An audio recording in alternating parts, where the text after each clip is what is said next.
سامنے دیوار پر اندر میں نے یہ لکھ کے لگوایا ہوا ہے کہ یہ صرف اللہ کا گھر ہے، کسی فرقے کا گھر نہیں۔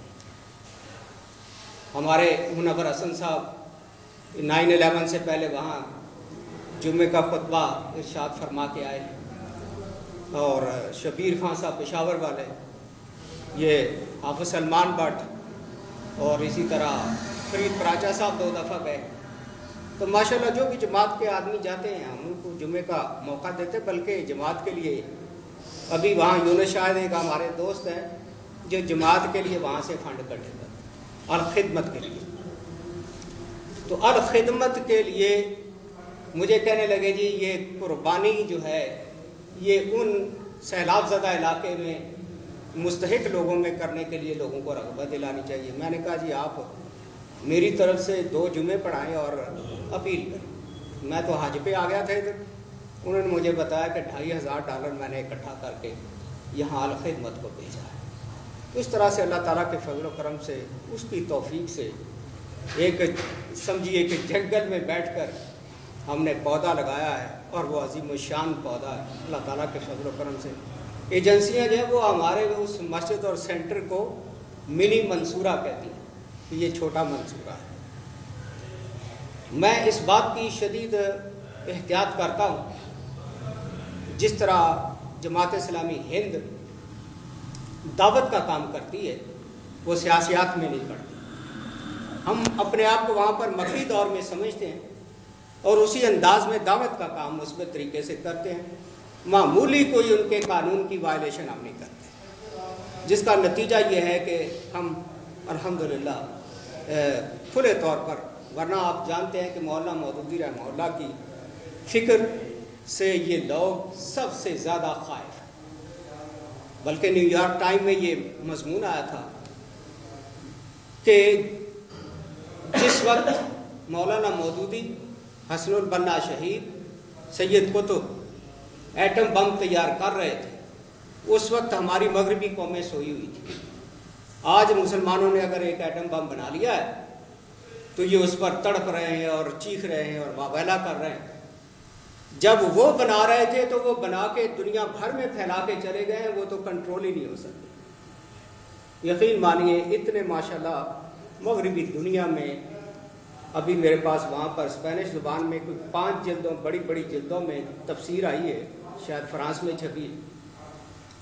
اس میں نے چیک کیا کہ نیچے حوالے سید مودودی کے تفسیر کے ہیں، سید قطب کی تفسیر کے ہیں، اور تیسرے مولانا عبد الماجد دریابادی، چونکہ انہوں نے بھی انگلش میں لکھی تھی، وہ بس یہ 3 ہی حوالے اس تفسیر کے اندر پائے جاتے ہیں۔ تو اللہ تعالیٰ کا فضل ہے، مغربی دنیا میں دین کا کام کرنے والے دن رات محنت کر رہے ہیں۔ ہم لوگ یقین مانیے ان کے مقابلے میں کچھ بھی نہیں۔ جو وہاں پہ شعوری طور پہ اسلام کو قبول کرتا ہے پڑھ کے، کیونکہ مذہب کو بدلنا کوئی آسان کام نہیں ہوتا، آبائی مذہب کو بدلنا، تو وہ جب پڑھ کے سوچ سمجھ کر اسلام کو قبول کرتے تو پھر وہ اس پر عمل بھی کرتے۔ شاید میں نے پہلے بھی آپ سے ذکر کیا تھا کہ ایک آدمی کالا مسلمان تھا اور وہ بنیان پہن کے نماز پڑھتا تھا۔ وہاں کے مولوی صاحب کہتے تھے کہ اس سے نماز نہیں ہوتی۔ میں گیا تو مجھے وہاں کے مولانا بنگالی تھے، انہوں نے کہا جی کہ اس کو سمجھائیں، یہ بنیان پہن کے نماز پڑھتا ہے۔ میں نے کہا مولانا یہ لوگ نئے مسلمان، ان کو کرنے دے جو کرتے ہیں۔ اتنی فقہی طور پہ گنجائشیں موجود ہیں شریعت میں۔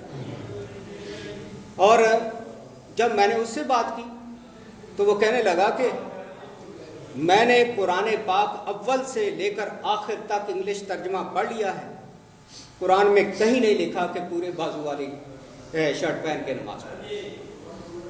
یہ بات اس کی سن کے مجھے اتنی حیرت ہوئی۔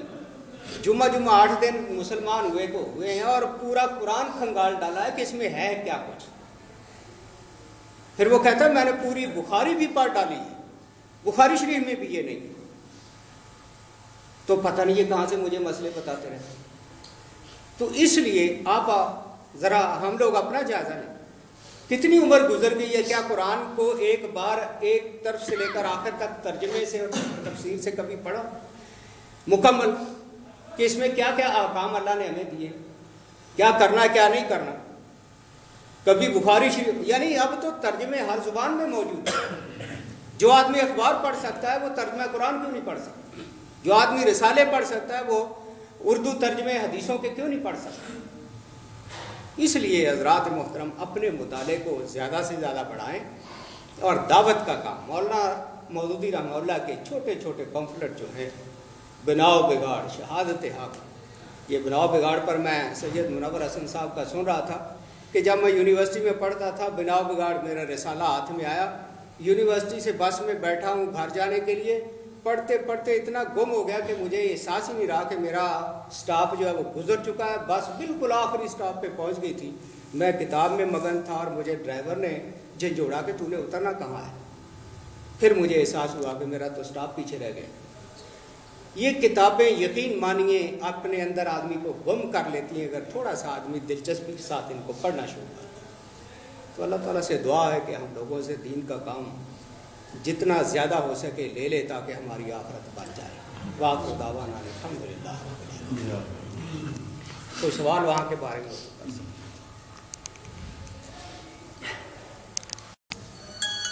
اصل میں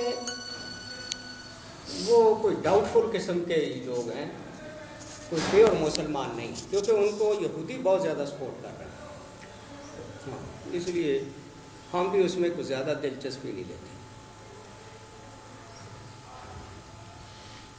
یہ وکی لیگ کیا ہے؟ وکی لیگ تو یہ اپنا آسٹریلیا کا کوئی آدمی ہے جو کمپیوٹر کا ماہر ہے، وہ کمپیوٹر سے خفیہ راز حکومتوں کے ہیک کر لیتا ہے، چوری کر لیتا ہے، پھر وہ چھاپ دیتا ہے، اور اس میں کوئی سچ بھی ہوتا ہے کوئی جھوٹ بھی ہوتا ہے، لوگوں کو وہ بلیک میل کر رہا ہے۔ کچھ نہ کچھ تو اس میں سچ بھی جی ہوگا، جی کچھ جھوٹ بھی ہوگا، ایسے ہی تو سارے جھوٹ چلتے جی جی نہیں، اس میں کچھ حقیقتیں ہیں، کچھ پھر وہ ہمارے یہاں جو آ رہی ہیں خبریں یہ ان میں سچ ماننے والی باتیں تو بہت زیادہ ہیں۔ جی جی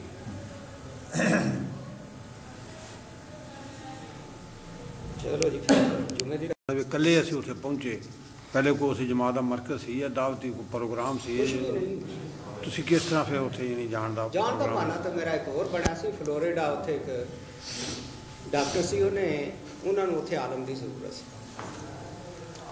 انہوں نے انویٹیشن لیٹر میں بھیجا، انہوں نے دعوت سے میں ویزا اپلائی کیا، مل گیا سی اتنے۔ پھر میں کوئی 3-4 سال کٹے نے، پھر واپس لڑ پھڑ پے، میں کہتے جی ہوں سارے گزارا کوئی نہیں، اسی تو ہم افورڈ نہیں کر سکتے، میں تو چھڑ کے نیویارک آ گیا۔